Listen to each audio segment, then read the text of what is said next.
Perayaan Puncak Cap Gomeh yang digelar di Vihara Danagun Kota Bogor sore ini dihadiri ribuan warga Kota Bogor. Salah satu yang menyedot perhatian yaitu patung Dewi Kwan Im yang dipamerkan jelang acara. Diserbu ratusan remaja warga Tionghoa yang bertepatan dengan Hari Valentine dan bersamaan dengan perayaan Cap Gomeh. Hari Valentine yang bersamaan dengan puncak perayaan Cap Gomeh digelar di Vihara Danagun, Jalan Surya Kencana, Kota Bogor, Jawa Barat. Perayaan ini dimanfaatkan oleh warga Kota Bogor, khususnya warga Tionghoa, dengan menyerbu patung Dewi Kwan Im yang dipamerkan jelang diarak menyusuri sepanjang Jalan Surya Kencana. Ribuan warga tumpah ruah memenuhi sepanjang Jalan Surya Kencana untuk melihat dari dekat perayaan Cap Gomeh yang menampilkan banyak acara dan pawai para dewa Tionghoa. Jalan Surya Kencana yang berjuluk Chinatown-nya Kota Bogor sore ini ditutup untuk umum dan arus lalu lintas yang melewati jalan ini dialihkan ke sejumlah lokasi. Sudah rutin ya tiap tahun? Ya, kalau ada acara biasanya omsetnya tinggi dong ya? Ya kalau pas hari-hari. Kalau hari-harinya tinggi. Kebanyakan yang diminati baju kayak gimana? Apa? Yang diminati baju apa? Ya anak-anak kan? Baju anak-anak? Iya.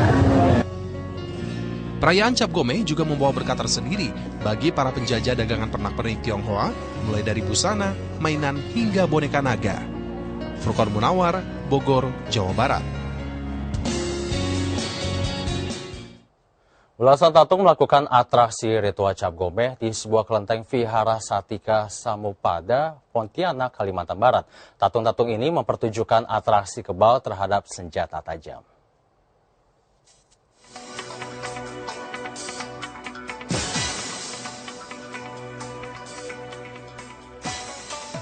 Beginilah atraksi tatung yang dilakukan setiap tanggal 14 setelah perayaan Tahun Baru Imlek. Menurut kepercayaan masyarakat etnis Cina, atraksi tatung ini bertujuan agar rezeki lancar serta diberikan kesehatan. Atraksi yang hanya dilakukan 1 hari saja ini setelah melakukan persembahyangan di kelenteng.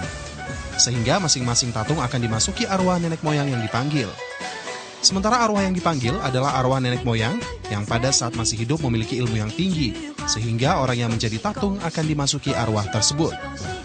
Atraksi yang hanya bisa disaksikan di 1 tahun sekali itu ramai dikunjungi warga dari berbagai usia, sehingga menjadi tontonan masyarakat setempat dan menjadi pusat perhatian para pengguna jalan. Untuk semua masyarakat yang sini, kita tahu barongsai semakin meningkat orangnya. Oh gitu Pak? Iya. Harapan ke depan supaya bisa dikembangkan lah. Oh gitu ya? Supaya bisa ada juga mendapatkan bisa untuk prevensi ya. Kendati atraksi tatung ini disaksikan ribuan pasang mata, namun masyarakat Tionghoa tetap khusyuk menjalankan ibadahnya agar diberikan berkah yang baik di tahun kuda ini. Permainan tatung ini hanya dilakukan di vihara saja, sebab tatung dilarang dilakukan di tempat terbuka umum karena dianggap menampilkan atraksi sadis dan tidak mendidik bagi kalangan anak-anak. Uun Yuniar, Pontianak, Kalimantan Barat. Pemirsa, perayaan Cap Gomeh tidak hanya dirayakan di beberapa daerah saja. Perayaan ini juga diadakan di kota Jakarta, tepatnya di Kemayoran, Jakarta Utara. Untuk mengetahui kondisi kemeriahan yang berada di sana, kita sudah terhubung oleh reporter kami, Sheila Baladraf. Ya, Sheila, bagaimana kondisi di sana?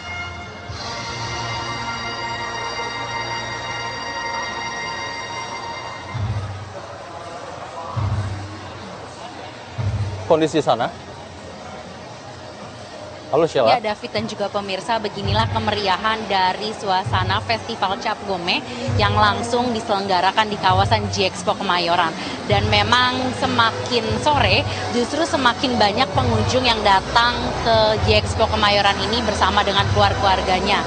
Dan kalau Anda bisa lihat pemirsa, di belakang saya ini adalah salah satu tempat yang menjadi favorit bagi pengunjung karena ini adalah pohon ampau, di mana pohon ampau ini sendiri merupakan salah satu tempat favorit bagi masyarakat yang datang ke sini karena masyarakat yang sudah membeli tiket di tiket box dapat menukarkan kupon mereka dan mereka pun akan menarik satu ampau dari pohon ampau ini dan nantinya juga masyarakat pun di sini akan mendapatkan hadiah yang sangat menarik. Selain pohon ampau pun juga di belakang saya juga terlihat sedang ada atraksi wusu, di mana atraksi wusu ini sendiri dilakukan oleh oleh pendekar-pendekar wushu yang sudah terlatih. Dan tentu saja selain atraksi wushu, ada juga atraksi-atraksi lainnya seperti atraksi liong dan barongsai, atraksi parade kembang api, akrobat mangkok pedang api, festival layang-layang raksasa, dan atraksi loktung yang langsung didatangkan dari kota Singkawang. Selain ada atraksi juga di sini karena ada festival makan, di sini pun juga ada festival lomba makan mie pedas karena memang banyak sekali pengunjung yang ingin mencicipi atau mengikuti lomba tersebut, maka dalam sehari hanya ada 100 pengunjung saja yang boleh mengikuti perlombaan tersebut. Selain itu juga masyarakat pun juga tentunya harus tahu tentang pengertian dari Cap Gomeh. Makna dari Cap Gomeh sendiri bagi masyarakat Tiongkok yaitu adalah hari yang jatuh pada tanggal 15 di bulan pertama setelah tahun baru Imlek. Dan menurut tradisi dari masyarakat Tiongkok, selain Cap Gomeh, maka berakhirlah seluruh perayaan tahun baru Imlek. Dan tentu saja sebelum Cap Gomeh malamnya juga pasti ada malam Cap Gomeh, dan malam Cap Gomeh itu tersebut adalah malam pertama bulan purnama setiap tahun baru.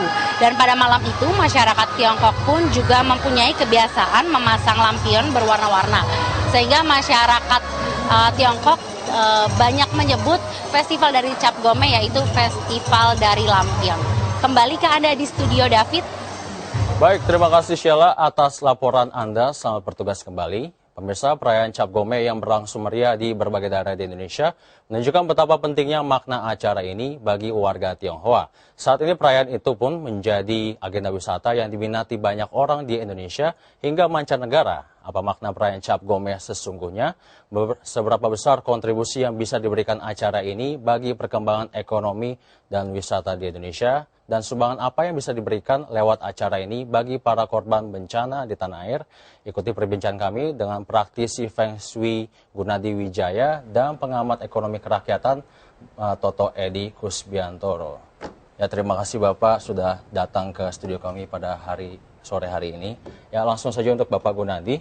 Apakah sesungguhnya arti Cap Gomeh?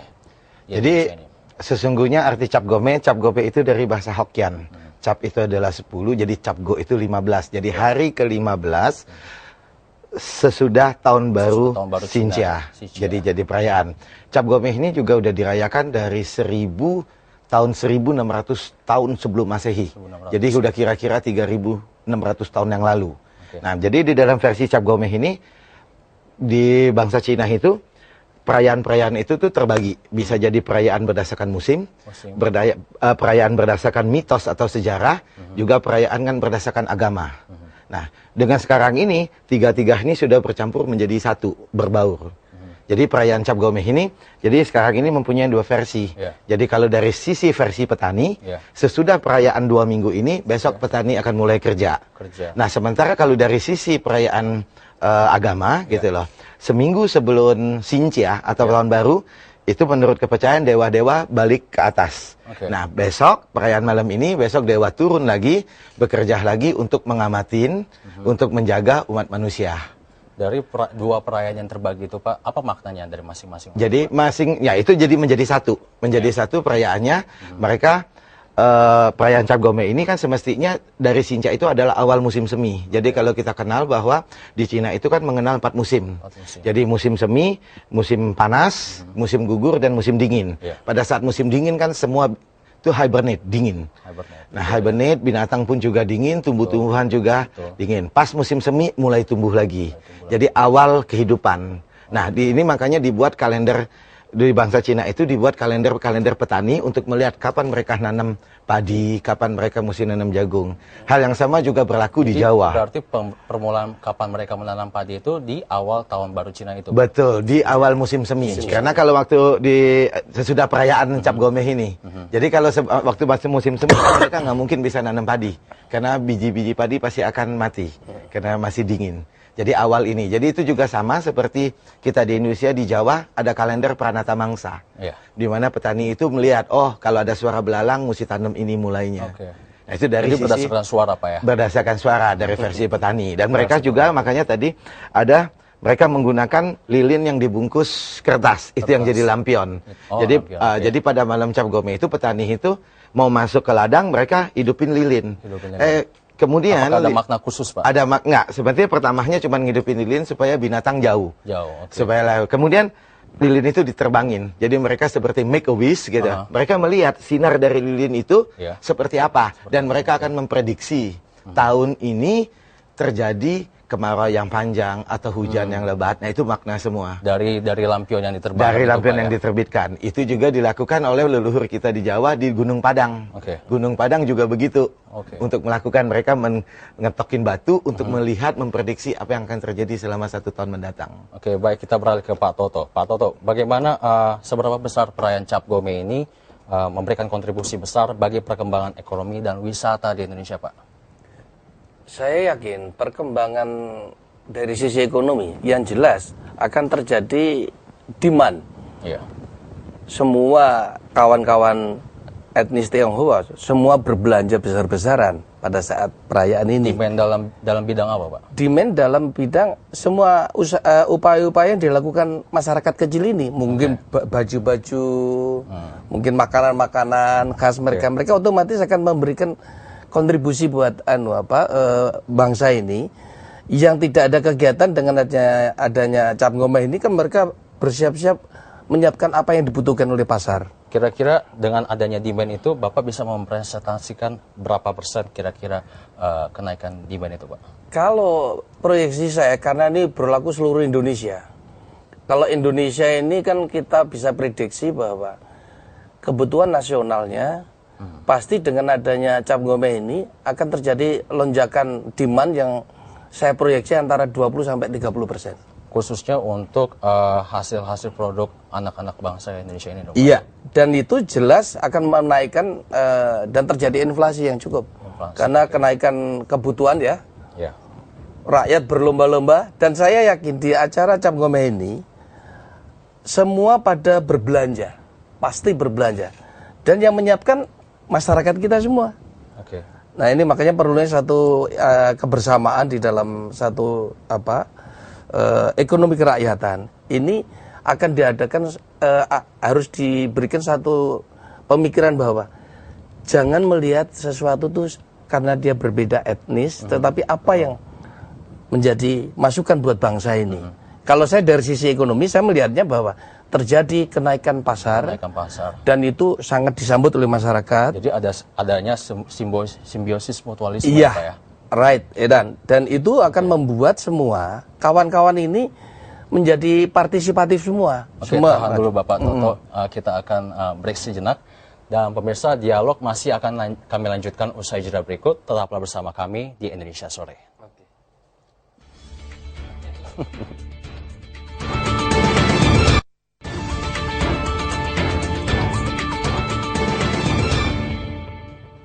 Baik, kembali lagi di Indonesia Sore bersama budayawan Gunadi dan pengamat ekonomi kerakyatan Bapak Toto Edi Kuspiantoro.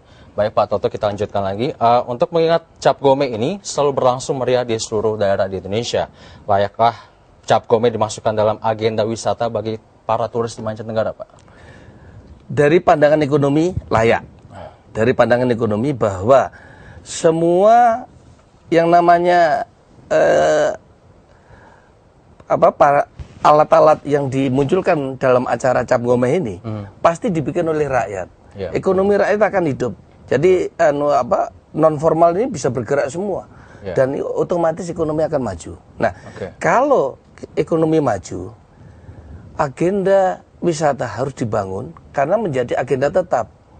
Nah, ini urusan daripada Dirjen Pariwisata, bagaimana dia mengemas ini menjadi agenda wisata.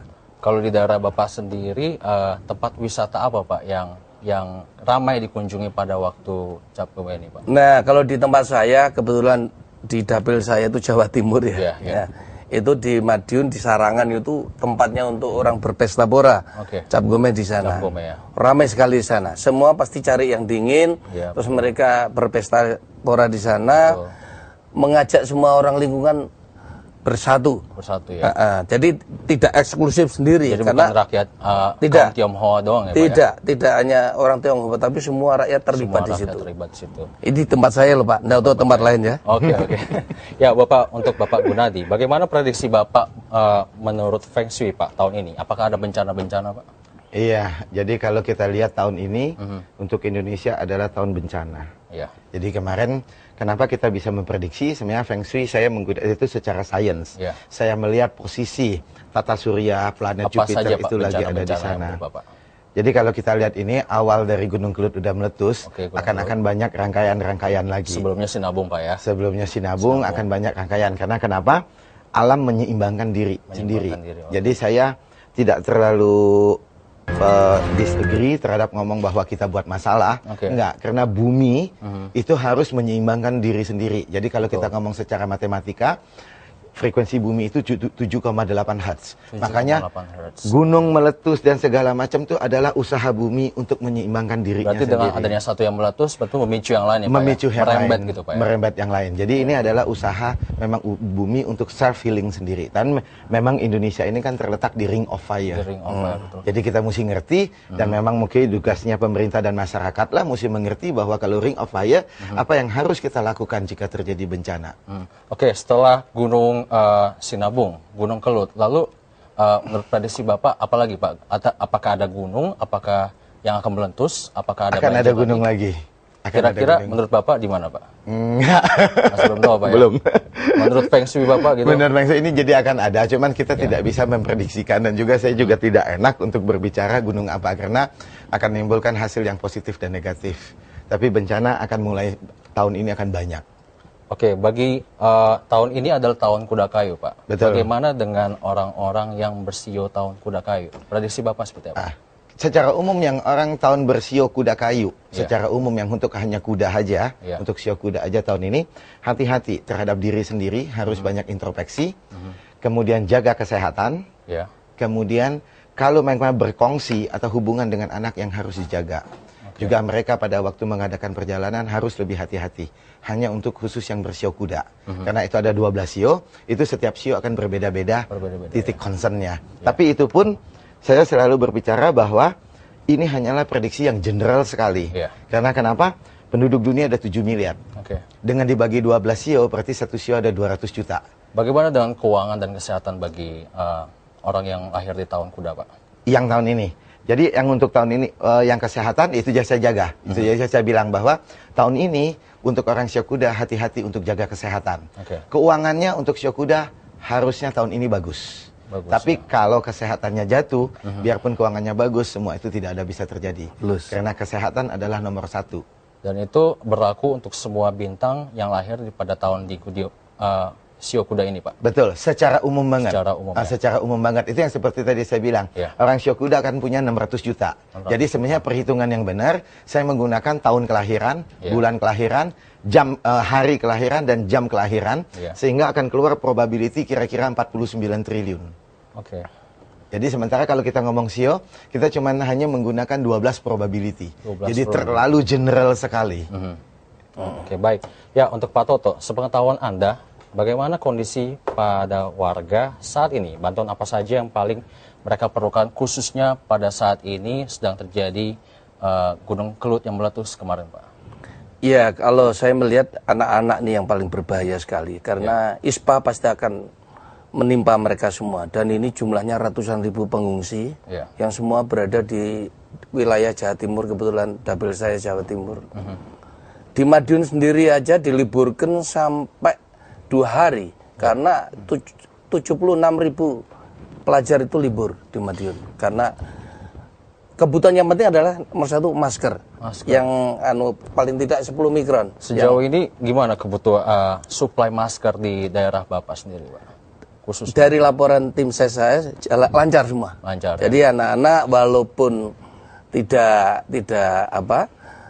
masuk sekolah, mereka tetap menggunakan masker dan dibagi semua dari puskesmas terdekat, Ya. rumah sakit terdekat, semua distribusi jalan baik. Seperti di layar kaca sebelumnya, Pak, kan ada di pengungsian tadi ada beberapa orang yang tidak memakai masker, ada yang sudah memakai masker. Apakah tim Bapak sendiri ada yang melakukan penyuluhan untuk memakai masker? Otomatis dari Dinas Kesehatan dan Dinas Sosial akan bekerja sama memberikan informasi itu ke masyarakat yang terkena bencana langsung. Karena jumlahnya cukup banyak, 100.000 loh Pak, lebih. Betul. Bahkan. Nah, ini mungkin sekarang mulai bertahap berkurang sedikit-sedikit. Tetapi menurut saya kalau sudah korbannya mencapai 100.000, seyogyanya pemerintah ini adalah bencana nasional. Jadi musibah ini harus dimasukkan Jadi ke dalam ditetapkan sebagai bencana nasional. Karena ini nanti akan berlanjut terus dan ini nggak bisa kita memprediksi. Kalau boleh saya tadi kawan kita ini tidak menyebutkan mengenai gunung apa lagi, kalau saya berani bicara karena saya bukan peramal Feng Shui toh. Betul. Saya memproyeksikan akan terjadi nanti lokon akan meletus, Karangetan, Gunung Rakatenda juga, NTT juga akan meletus, pasti itu. Karena rentetannya seperti itu, Ring of Fire tadi. Ya, betul. Jadi kita proyeksi saya hanya itu. Ya mudah-mudahan tidak terjadi, tapi kalau itu terjadi sudah kita sampaikan hari ini. Jadi diharapkan dengan adanya Cap Gomeh pada hari ini, bertepatan dengan hari ini, dari segi ekonomi kerakyatan, demand itu akan tinggi. Otomatis. Betul kan Pak? Dan dari segi kesehatan dan segala macam, menurut Bapak Gunadi tadi, akan membawa hal yang positif Pak ya, untuk orang yang lahir di tahun kuda ini Pak ya. Apakah masing-masing Bapak ini ada harapan Pak?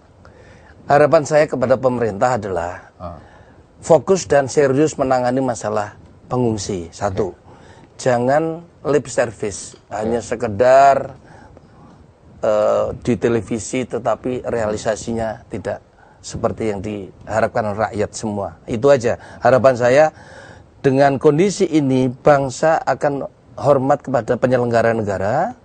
Dan sisa waktu pemerintahan Pak SBY ini, kalau rapot kemarin tuh merah, sekarang dibuat yang biru lah, sesuai simbolnya Demokrat toh. Nah, bikin yang biru. Baik, insyaallah. Singkat lagi Pak, buat Bapak Gunadi harapannya apa Pak? Buat saya untuk tahun ini, buat seluruh warga, sebaiknya tidak perlu berfoya-foya. Karena tahun ini juga tahun yang berat buat Indonesia. Prihatin. Dan tahun yang prihatin. Jadi kalau bisa untuk menjaga dan kalau ketemu saudara-saudara kita yang lagi dalam bencana atau kesusahan, itu yang kita perlu bantu. Jadi tidak perlu untuk berfoya-foya karena tahun ini juga bukan tahun yang bagus buat Indonesia. Baik, terima kasih Bapak Gunadi. Boleh saya tambahkan sedikit? Oke, saya mau menambahkan sedikit begini. Ada 3 hal yang harus disadari masyarakat umum, bahwa hari ini bencana adalah azab bagi penentang-penentang yang maha kuasa. Ujian bagi orang-orang yang beriman, yang sabar dan soleh. Dan yang ketiga, peringatan umat yang harus berjalan lurus. Nah, itu aja intinya kira-kira. Oke, baik. Terima kasih Bapak Gunadi. Terima kasih Bapak Toto. Terima kasih sama-sama. Sudah datang di studio kami pada terima kasih Mas sore David. hari ini. Luar biasa. Terima kasih. Terima kasih Bapak Gunadi. Baik, terima kasih pemirsa. Demikian dialog kita sore ini. Dan pemirsa, informasi pilihan lainnya masih akan hadir. Tetaplah di Indonesia Sore.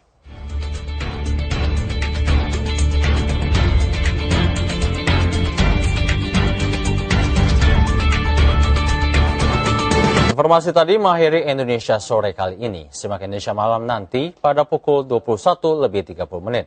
Mewakili tim redaksi yang bertugas, saya David Tobing mohon undur diri. Terima kasih dan sampai jumpa.